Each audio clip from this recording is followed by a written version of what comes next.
नमस्कार दोस्तों। हम बात कर रहे हैं अनुराग पाठक द्वारा लिखी गई बेस्ट सेलर किताब 12th फेल की। दोस्तों, यह शून्य से शिखर तक की कहानी है एक 12th फेल आईपीएस अफसर की। लेखक अनुराग पाठक ने बड़ी बेहतरीन तरीके से आईपीएस मनोज शर्मा के तैयारी के दिनों का वर्णन किया है। एक लड़का जिसने पढ़ाई लिखाई छोड़कर अपने कस्बे के चौराहे पर टेम्पो चलाने का फैसला कर लिया था, उसे कहां से ऐसा मोटिवेशन मिला कि एक दिन वो देश की सबसे बड़ी परीक्षा को पास कर गया। यह किताब मनोज कुमार शर्मा के आईपीएस अधिकारी बनने की यात्रा को दर्शाती है। दोस्तों, ये वीडियो का 10वां पार्ट है। इस वीडियो के बाकी सभी पार्ट्स का लिंक नीचे डिस्क्रिप्शन में दे दिया हूँ। इस वीडियो को देखने के बाद आप बाकी पार्ट्स को जरूर देखें। तो चलिए शुरू करते हैं। बस में मनोज के पास बैठी श्रद्धा को लग रहा था कि क्या किसी को इतना छोटा सा गिफ्ट देने के बाद इतना सुकून मिल सकता है जितना उसे आज मिल रहा है। श्रद्धा बस की खिड़की के बाहर देखती रही। मनोज शाम को कमरे पर पहुंचा तो पांडे बिस्तर पर लेटा हुआ था। मनोज आनंदित था। उसने पांडे को श्रद्धा द्वारा दी हुई किताब दिखाई। मनोज सुख से किसी लड़की के साथ मेले में घूमे और पांडे अकेला कमरे में पड़े रहे। यह बात पांडे को बहुत कष्ट दे रही थी। पांडे ने किताब हाथ में ली। किताब का पहला पेज खोला जिस पर लिखा था मनोज की उड़ान के लिए। पांडे ने यह वाक्य जोर से पढ़ते हुए कहा, मनोज, तो अब आप प्रेमिका की दी हुई इस किताब से मोटिवेट होंगे, अपने घर की भुखमरी से नहीं। कोर्स की किताब पढ़ने से सिलेक्शन होगा मनोज जी। प्रेमिका द्वारा दी गई इस किताब को पढ़ने से कुछ नहीं होने वाला। इतना कहकर पांडे ने मनोज की किताब को दूर पलंग पर फेंक दिया। पांडे के इस व्यवहार पर आज मनोज को गुस्सा आ रहा था, पर उसने अपने गुस्से को दबाते हुए कहा, पांडे, हमें इस तरह की मोटिवेशनल किताबें पढ़ना चाहिए। पता नहीं इस किताब की कौन सी बात कब हमारे काम आ जाए। प्रेम कर रहे मनोज से पांडे चिढ़ रहा था। चिढ़ते हुए पांडे ने मनोज से कहा, प्रेम में डूबे लोगों को प्रेमिका की हर बात मोटिवेशनल लगती है। मनोज जी, तुमसे मुझे बहुत उम्मीदें थी। तुम्हारा संघर्ष और लक्ष्य के प्रति गंभीरता देखकर लगता था कि तुम जरूर सफल हो जाओगे, पर अब प्यार में फंसकर तुम अपने पतन की ओर अग्रसर हो रहे हो। मैं स्पष्ट कह रहा हूं कि श्रद्धा से दूर रहने में ही तुम्हारा भला है। एक तरफा प्यार के चक्कर में तुम अपने आप को बर्बाद कर लोगे। मनोज ने पांडे को समझाने की कोशिश की। श्रद्धा मेरे लिए क्या है तुम अच्छे से जानते हो। तुमसे कुछ भी नहीं छुपा। श्रद्धा के कारण मैं और अधिक गंभीरता से पढ़ पा रहा हूँ। श्रद्धा मेरी पढ़ाई में लाभ पहुंचा रही है। ये सब बेकार की बातें हैं। अपने आप पर नियंत्रण बेहद जरूरी है मनोज। पांडे ने मनोज से नाराज होते हुए कहा, जब तक योगिता से तुम्हारा प्यार चल रहा था तब तक तुम्हें श्रद्धा से कोई प्रॉब्लम नहीं थी। अब तुम्हें फिर से कष्ट होने लगे। मनोज ने पांडे को उसकी असलियत बता दी। मनोज की इस सच्चाई से पांडे तमतमा गया। वह अपने पलंग से खड़ा हुआ। उसने मनोज से खरे खरे कहना शुरू किया, मनोज जी, अब आपको तय करना पड़ेगा कि आप मेरे साथ रहना चाहते हैं या श्रद्धा के साथ। यदि श्रद्धा इस कमरे में आई तो मैं आपका रूम पार्टनर नहीं रह सकता। अपना निर्णय सुनाएं, मैं या श्रद्धा। मनोज पांडे के इस व्यवहार से आहत हो गया। उसे पांडे से इस तरह की जिद की उम्मीद नहीं थी। उसने उदास होकर पांडे से कहा, मैं श्रद्धा के बिना नहीं रह पाऊंगा। मुझे आपसे यही उम्मीद थी मनोज जी। इतना कहकर पांडे ने तुरंत अपना सूटकेस उठाया।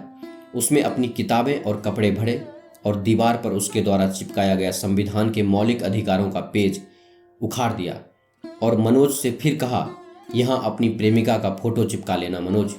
मौलिक अधिकार पढ़ने की जरूरत तो अब तुम्हें रही नहीं। श्रद्धा का फोटो देखकर ही पास हो जाओगे। मनोज कुछ कहता इसके पहले पांडे कमरे से बाहर निकल गया। मनोज पांडे के पीछे पीछे गया, लेकिन पांडे एक रिक्शे पर बैठकर जा चुका था। पांडे मनोज का कमरा छोड़कर गुप्ता का रूम पार्टनर बन गया था। मनोज एक दिन गुप्ता को छोड़ने गांधी विहार गया तो पांडे उसे मिल गया। 4-5 दिन हो गए थे पांडे को मनोज से अलग रहते हुए, लेकिन पांडे का गुस्सा कम नहीं हुआ था। मनोज को देखकर पांडे ने उससे कोई बात नहीं की। पांडे के जाने के बाद मनोज को कोई नया रूम पार्टनर नहीं मिल रहा था, जिस कारण उसके घर से लाए पैसे जल्दी खत्म होने लगे। उसे इतिहास और सामान्य अध्ययन की कोचिंग भी करनी थी। इसीलिए उसने तय किया कि वह पापा से कहेगा कि उसे 1 साल तक हर महीने 2000 रुपये भेजते रहे, जिससे वह दिल्ली में पढ़ाई ठीक से कर सके। फोन बूथ पर पहुंचकर उसने अपने पापा को फोन लगाया।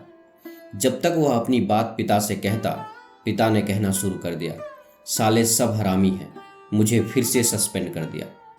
अब मैं नहीं मानूंगा, डिप्टी डायरेक्टर की अकल ठिकाने लगा दूंगा। मैंने भी ठोक के कह दी है कि भूखा मर जाऊंगा पर मैं पीछे नहीं हटूंगा। पिता की बातों से मनोज यह समझ नहीं सका कि इस बार उनके सस्पेंशन की क्या वजह है, पर वह इतना जरूर समझ गया कि उसे उनसे पैसों की उम्मीद नहीं करनी चाहिए। वह वापस निराश होकर अपने कमरे पर आ गया। उसने आज अपने पिता से चर्चा के बाद यही सीखा कि उसे अपने पिता से केवल एक ही चीज मिल सकती है, वह है उनकी जिद्दी प्रवृत्ति और कभी न हार मानने का हौसला। मनोज कमरे में बैठकर अपने पिता के बारे में सोच ही रहा था कि श्रद्धा आ गई। उसने श्रद्धा को अपने पिता के सस्पेंशन और आज के फोन की पूरी घटना सुनाई। श्रद्धा मनोज के पिता से प्रभावित हो रही थी। उसने मनोज से कहा, मनोज, तुम्हारे पिताजी सच में अपने सिद्धांतों पर चलने वाले इंसान हैं। श्रद्धा के मुंह से अपने पिता की तारीफ सुनकर मनोज उत्साहित हो गया। इस उत्साह में उसने श्रद्धा से पूछा, क्या तुम मेरे साथ नेहरू विहार के हनुमान मंदिर तक चलोगी? श्रद्धा मनोज के साथ मंदिर चल दी। मनोज मंदिर में हनुमान जी की मूर्ति के सामने आंखें बंद किए बैठा रहा। कुछ देर आंखें बंद करने के बाद मनोज ने आंखें खोल ली। मनोज ने श्रद्धा से कहा, श्रद्धा, मैंने आज संकल्प लिया है, चाहे कुछ भी हो जाए, चाहे कैसी भी परिस्थिति आए, मैं हमेशा अपना संघर्ष जारी रखूंगा। मुझे सफलता मिले ना मिले, मैं ईमानदारी का रास्ता कभी नहीं छोड़ूंगा। मैं अपने पिताजी के सिद्धांत पर चलूंगा। मनोज संकल्प लेकर श्रद्धा की प्रतिक्रिया का इंतजार करने लगा। श्रद्धा ने मनोज को संकल्पवान होते हुए देखा तो उसने मनोज को प्रेरित किया, मनोज, तुम्हें जरूर सफलता मिलेगी। श्रद्धा द्वारा संकल्प पर मुहर लगा देने से उसका उत्साह दोगुना हो गया। आत्मसम्मान और श्रेष्ठत्व के भाव को लिए वह मंदिर से बाहर निकला। अब यह तय हो चुका था कि मनोज को अपने घर से आर्थिक मदद नहीं मिलेगी। पैसे न मिलने से दिल्ली में उसका रुकना असंभव हो जाएगा, यह मनोज जानता था। पांडे के जाने के बाद मनोज को एक रूम पार्टनर की जरूरत थी। अगर रूम पार्टनर नहीं मिला तो उसे कमरे का पूरा 1500 किराया खुद भरना पड़ेगा। यही समय उसके लिए उत्तर प्रदेश मुख्य परीक्षा और तीसरे अटेम्प्ट की आईएएस प्रीलिम्स की तैयारी करने का है, पर बिना नियमित 2000 रुपये के यह संभव नहीं था। मनोज मकान के जिस फ्लोर पर रहता था उसके साथ वाले कमरे में अरुण नाम का सीनियर रहता था। इन दोनों कमरों से लगी हुई एक छोटी सी किचन थी जिसमें मनोज, अरुण और अरुण के रूम पार्टनर का खाना बनता था। एक साथ खाना बनाने से खर्चा भी कम आता था और टिफिन से अच्छा खाना भी मिल जाता था। इन लोगों का खाना बनाने के लिए एक कुक आता था। कुल मिलाकर यह व्यवस्था उपयोगी और सस्ती थी। पैसे खत्म होने के कारण मनोज इस समूह में कैसे सम्मिलित होगा उसे समझ नहीं आ रहा था। मनोज ने अरुण से बात की, अरुण सर, क्यों ना हम लोग कुक को हटा दें, आजकल अच्छा खाना नहीं बना रहा, लेट भी आता है। कुक की जगह मैं खाना बना दिया करूँगा, बाजार से सब्जी और दूसरा सामान लाने का काम भी मैं कर दूंगा। मेरे पास अभी घर से पैसे आना बंद हो गए हैं, इसलिए खाने के लगने वाले पैसे मैं नहीं दे पाऊंगा। अरुण और उसका पार्टनर कुक की लेट लतीफ़ी और बेस्वाद खाने से पहले ही दुखी थे। मनोज का प्रस्ताव उन्हें बुरा नहीं लगा। उन्होंने मनोज को कुक की जगह खाना बनाने के लिए और किचन के दूसरे काम करने की अनुमति दे दी। इस तरह मनोज की दिल्ली में भोजन की व्यवस्था हो गई। मनोज को अभी भी दिल्ली में रहने के लिए किराए और दूसरे खर्च के लिए पैसों की जरूरत थी। एक दिन ग्वालियर में शब्द प्रताप आश्रम के पास रहने वाला लड़का सचिन शर्मा दिल्ली तैयारी करने आ गया। उसे भी रूम पार्टनर की जरूरत थी, इसीलिए वह मनोज का रूम पार्टनर बन गया। एक दिन मनोज ने अपनी समस्या श्रद्धा को बताई। श्रद्धा, मुझे यदि दिल्ली में रहना है तो अब कुछ न कुछ काम करना पड़ेगा। खाने की व्यवस्था तो मेरी हो गई, मैंने कमरे पर अपने पार्टनरों का खाना बनाना शुरू कर दिया है, पर कमरे के किराए और दूसरे खर्चे के लिए 1000 रुपये तो हर महीने चाहिए ही। श्रद्धा ने कहा, हम विकास सर के यहाँ चलते हैं, हो सकता है कि वहाँ कुछ काम मिल जाए। नहीं श्रद्धा, मैं विकास सर को अपनी समस्या नहीं बता सकता। मेरी सफलता की उन्हें बहुत उम्मीद है, मैं उन्हें अपनी परेशानी बताकर निराश नहीं करना चाहता। मनोज विकास सर की नज़रों में अपना महत्व कम नहीं करना चाहता था। ठीक है, फिर हम दूसरी कोचिंग में चलते हैं, कहीं ना कहीं काम जरूर मिल जाएगा। मनोज और श्रद्धा काम की तलाश में कई जगह गए, लेकिन मनोज के लिए काम कहीं भी नहीं मिला। मनोज की वही स्थिति हो गई जो लाइब्रेरी में नौकरी करने के पहले थी। वही निराशा उसके सामने फिर से थी जो एक बार ग्वालियर में वह देख चुका था। मनोज ने श्रद्धा को उसके कमरे पर छोड़ा और हताश होकर नेहरू विहार जाने लगा। मुखर्जी नगर में ही श्रद्धा के हॉस्टल से थोड़ी दूर एक बंगले के सामने 8-10 कारें खड़ी थी। मनोज जब उन कारों के पास से गुजरा तो उसने देखा कि एक लड़का उन कारों को धो रहा है। मनोज ने लड़के से पूछा, क्यों भैया, तुम्हें इन कारों को साफ करने के लिए कितने पैसे मिलते हैं? लड़के ने कहा, क्यों बताएं? मनोज को लड़के का उत्तर अजीब लगा, लेकिन उसने डरते डरते उस बड़े से बंगले की घंटी बजाई। घंटी बजते ही अंदर से कई कुत्तों के भौंकने की आवाज आई। वह डर के 2 कदम पीछे हट गया। कुछ देर में एक महिला ने बाहर आकर मनोज से पूछा, क्या है? मनोज ने कहा, मैडम, मैं कार साफ करने का काम करता हूँ। क्या मुझे आपकी कार साफ करने का काम मिल सकता है? उसने अपने आप को आईएएस की तैयारी करने वाले विद्यार्थी की जगह कार साफ करने वाला लड़का मान लिया। महिला सभ्य थी। उसने मनोज से विनम्रता से कहा, नहीं भैया, कार तो हमारे ड्राइवर साफ करते हैं। वो तो आज ड्राइवर छुट्टी पर है, इसलिए इस लड़के को बुलाया है। महिला की बात सुनकर मनोज निराश हो गया। वह वापस जाने लगा। थोड़ी दूर पहुंचने पर उसने कार धोने वाले लड़के की आवाज सुनी, सुनो, तुम्हें मैडम बुला रही है। वह वापस गेट के पास पहुंच गया। महिला ने कहा, क्या तुम शाम को 1 घंटे हमारे कुत्तों को घुमा सकते हो?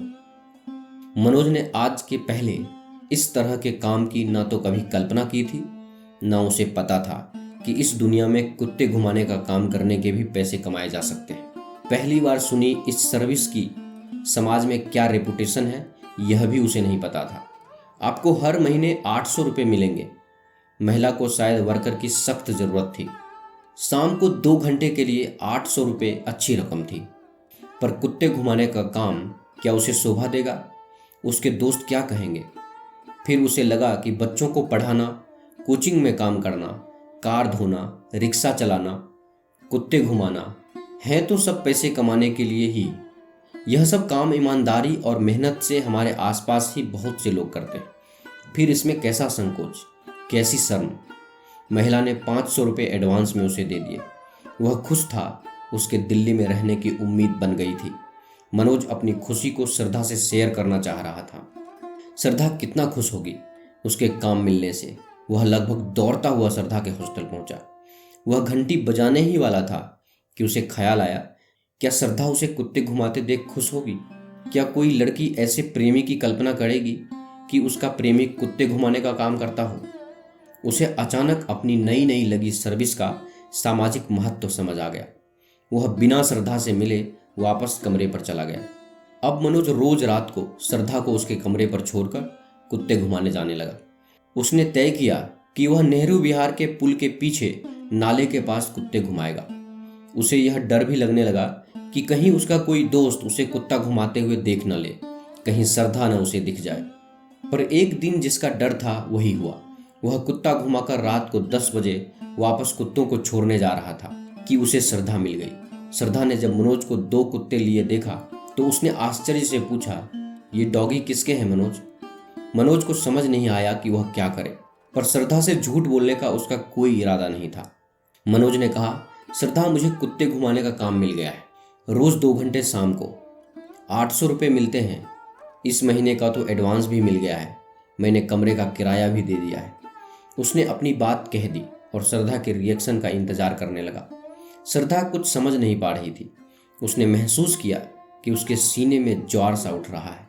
श्रद्धा को डर था कि कहीं यह ज्वार उसकी आंखों से ना बह जाए। 2 महीने पहले हुए यूपीपीएससी मुख्य परीक्षा का रिजल्ट आ गया। ग्रुप में से केवल अश्विन की मुख्य परीक्षा क्लियर हुई थी। मनोज उत्तर प्रदेश पीएससी की मुख्य परीक्षा में असफल होने से दुखी था। उसकी तैयारी इतनी सघन नहीं हुई थी कि सभी प्रश्नों के बेहतरीन उत्तर लिख सके। मनोज दुखी और निराश अपने कमरे में बैठा था। उसके पास अपनी असफलता के मूल्यांकन के अतिरिक्त कोई दूसरा विकल्प नहीं था। मनोज की स्थिति को समझते हुए और उसे प्रोत्साहित करते हुए श्रद्धा बोली, मनोज, अपनी असफलता से दुखी होने की कोई जरूरत नहीं है। यही त्रास तुम्हारी सफलता की सीढ़ियां हैं। तुम्हें जनरल स्टडीज और इतिहास की कोचिंग करनी चाहिए। बिना कोचिंग के तुम्हें इन विषयों में अच्छे नंबर नहीं मिलेंगे। तुम सही कह रही हो। मुझे घर जाकर कोचिंग के पैसों की व्यवस्था करनी चाहिए, मनोज ने श्रद्धा से कहा। उसे लग रहा था कि कोचिंग के अभाव में यूपीपीएससी का रिजल्ट खराब रहा है। मनोज कोचिंग के लिए पैसों की व्यवस्था करने कुछ दिनों के लिए गांव चला गया। पिता कई महीनों से गांव नहीं आए थे। उसने मां से कुछ पैसे मांगे तो मां ने पिता को कोसना शुरू कर दिया। अब मैं कहाँ से लाऊं पैसा? बाप ने तो कसम खा ली है कि नौकरी ठीक से नहीं करेंगे, चाहे बेटा बेटी भीख मांगे। उसने माँ से कहा, सब ठीक हो जाएगा माँ, मेरी नौकरी लग जाए फिर कुछ परेशानी नहीं होगी। निराशा के इस वातावरण में उसने माँ को बहुत दूर किसी उम्मीद की झलक दिखलाई, जिसका अभी तक कोई नामो निशान नहीं था। माँ ने कहा, मेरे पास पैसा नहीं है, मैं सोच रही हूँ कि एक भैंस पाल लूँ। राकेश के घर एक भैंस है, वो उधार दे रहा है, दूध बेच के घर का खर्चा निकाल लूंगी। मनोज को माँ की कर्मठता पर रोना आ गया। माँ ने आगे कहा, दीपक जयपुर जा रहा है, धागा फैक्ट्री में नौकरी करेगा, 1200 रुपये मिलेंगे। दीपक के कंधे पर जिम्मेदारी का बोझ देखकर मनोज को बहुत कष्ट हुआ। कैसे रहेगा यह लड़का अकेला जयपुर में? कितना दर्द है इस घर की किस्मत में, कितनी अलग दुनिया है उसके घर और गांव की। पता नहीं वह कभी अपनी माँ के लिए, अपनी बहन भाई के लिए कुछ कर भी पाएगा या नहीं। 3-4 दिन तक उसने पैसों की व्यवस्था करने की गांव में कोशिश की, कुछ जगह उधार भी मांगा, पर कहीं से भी उसे पैसे नहीं मिले। बेटे को परेशान देखकर माँ ने फिर से कहीं से उधार पैसे लेकर उसे दे दिए। मनोज को गए हुए अभी 5 ही दिन हुए थे कि अकेलापन श्रद्धा को घेरने लगा। इस अकेलेपन को दूर करने के लिए उसने अपनी उन सहेलियों से भी मिलना शुरू कर दिया जिनसे वह हॉस्टल में रहने के बावजूद कई दिनों तक नहीं मिलती थी। दोस्तों, आप देख रहे हैं 12th फेल बुक की समरी। यह समरी आपको कैसी लगी कृपया हमें नीचे कमेंट बॉक्स में कमेंट करके ज़रूर बताएं। अगर आपको यह समरी अच्छा लगा हो तो इसे अपने दोस्तों और फैमिली मेम्बर्स के साथ अवश्य शेयर करें और हमारे लेटेस्ट वीडियो को देखने के लिए हमारे YouTube चैनल बुक्स प्ले को सब्सक्राइब करें। धन्यवाद।